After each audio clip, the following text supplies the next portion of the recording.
Hi friends, welcome back to my channel. Friends, ఇక్కడ నేను చూపిస్తున్న గుడి ఏంటంటే దశమహావిద్యల అమ్మవారిలో 4వ అమ్మవారైన బగళాముఖి అమ్మవారి ఆలయం. ఇది ఎక్కడుందంటే పొన్నూరు నుంచి రేపల్లికి వెళ్లే దారిలో చందోలు గ్రామానికి ముందు ఈ అమ్మవారి ఆలయం ఉంది. ఎవరికైనా ఆటో ఎక్కినా సరే బండలమ్మ గుడి అంటే తీసుకొస్తే ఆపుతారు, 30 రూపాయలు తీసుకుంటారు. మేము గుడి లోపలికి వెళ్ళంగానే ఎదురుగా తలుపులు వేసేస్తున్నాయి. ఎన్నింటికి తలుపులు తీరుస్తారని పక్కన అడిగితే, అమ్మ ఇప్పుడు 3:49 అలా అయింది కదా, 4:30కి తలుపులు తీస్తారు, అమ్మవారి దర్శనం ఉంటుంది అని.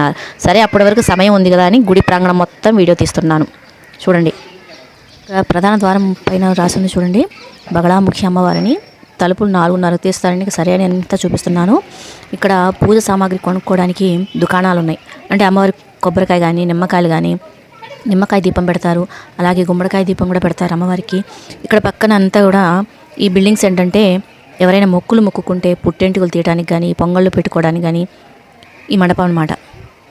లైటింగ్ సరిగ్గా లేక, ఫోన్ సపోర్ట్ చేయక సరిగ్గా కనిపించడం లేదు. ఇది అమ్మవారి మండపం అన్నమాట. చక్కగా ఇక్కడ పొంగలు పెట్టుకొని తిని కాసేపు విశ్రాంతి తీసుకోవడానికి.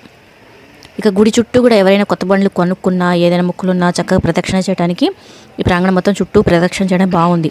ఇక్కడ నేను చూపిస్తున్నాను చూడండి, బయట ట్రాక్టర్ కనిపిస్తుంది. ఏ బండ్లైనా సరే అక్కడ ఆగుతాయి. బస్సులు కానీ, రేపల్లికి వెళ్ళే బస్సులు అక్కడే ఆగుతాయి, చందోలు గ్రామానికి వెళ్ళే బస్సులు అక్కడే ఆగుతాయి. ఆటో అడిగినా అక్కడే ఆగుతుంది. బండ్లమ్మ టెంపుల్ అంటే పొన్నూరు నుంచి బండ్లమ్మ టెంపుల్ అంటే 30 రూపాయలు తీసుకుంటారు అంతే. చక్కగా విశాలంగా ఉంది అమ్మవారి గుడి మొత్తం. ఇక సాయంత్రం 4:30కి తలుపులు తీస్తారు దర్శనానికి. ఆ తర్వాత ప్రతి మంగళవారం, ఆదివారం, శుక్రవారం అమ్మవారికి ప్రత్యేకమైన అలంకరణ ఉంటుందన్నమాట. ఈ బగళాముఖి అమ్మవారు దశమహావిద్యల్లో స్తంభన విద్యకి ప్రసిద్ధి. ఈ అమ్మవారి దర్శనం కానీ, సాధన కానీ చేసుకోవడం వల్ల శత్రు సంహారణం జరుగుతుంది. ఎవరైనా ఏదైనా చేతబడులు ఏమైనా చేసినా అవి తొలగిపోతాయి. నేను ఇందాక చెప్పినట్టు దశమహావిద్యల్లో ఈ బగళాముఖి అమ్మవారు స్తంభన విద్యకి ప్రసిద్ధి అనమాట.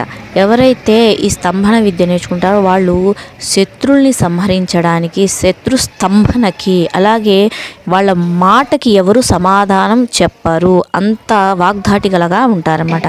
ఇక్కడ నేను ఆలయాన్ని చూపిస్తున్నాను చూడండి. సాయంత్రం 4:30 అయింది. ఆలయం తలుపులు తీశారు. చక్కగా అమ్మవారి దర్శనం చేసుకోండి. లోపల ఫొటోస్ కానీ, వీడియోస్ కానీ తీయకూడదు, అందుకే బయట నుంచే తీస్తున్నాను.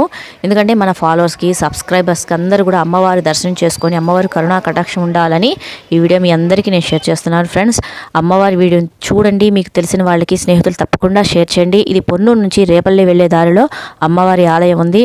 అందరూ కూడా అమ్మవారిని దర్శించుకోండి, అమ్మవారి కరుణా కటాక్షాన్ని పొందండి. ఫ్రెండ్స్, ప్లీజ్ ఫ్రెండ్స్, మన ఛానల్ని సబ్స్క్రైబ్ చేసి సపోర్ట్ చేయండి.